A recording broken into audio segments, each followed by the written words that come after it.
The Government of Ontario, specifically the Ontario Ministry of Natural Resources and Forestry, has put forward a proposal to have double-crested cormorants be hunted for a 9-month period for each year, so this will be ongoing, where each individual person could kill 50 cormorants per day.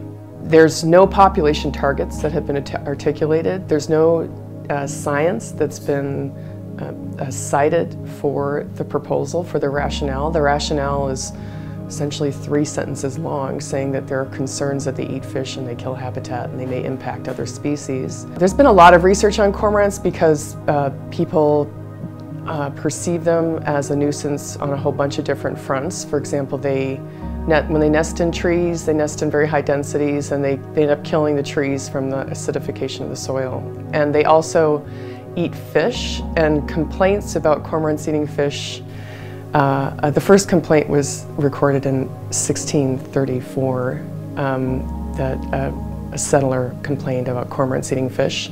Double-crested cormorants are native to North America, and they're native to Ontario. They have recovered. They were virtually extirpated from much of Ontario due to pollutants, and they've recovered, and so now they're very abundant.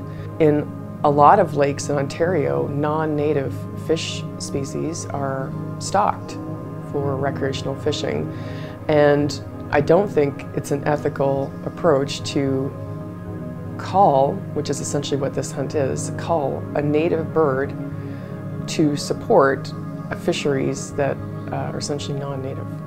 There's some estimates that their current populations are not as high as what their populations were prior to European settlement, because early European settlers had observations of large flocks going on for days that indicate that they were far more abundant than when they are now.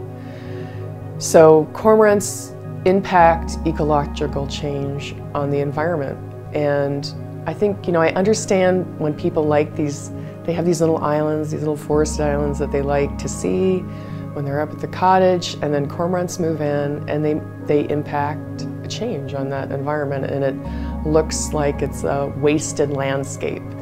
But really that habitat change is part of ecology. In the future, we anticipate that there is going to be ecological change on the cormorant population. In ecology, it's called a top-down effect.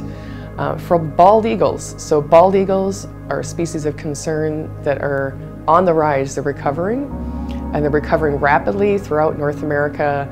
And seabird researchers have already seen bald eagle predation on seabird colonies on the Pacific and on the Atlantic coast. And we're fully expecting bald eagles to have an impact on the cormorant populations. Bald eagles can eat adults, they can eat chicks, they can take eggs, they can cause colonies to abandon. And so I would say, just let it play out. Let bald eagles recover and have an effect on the cormorant population.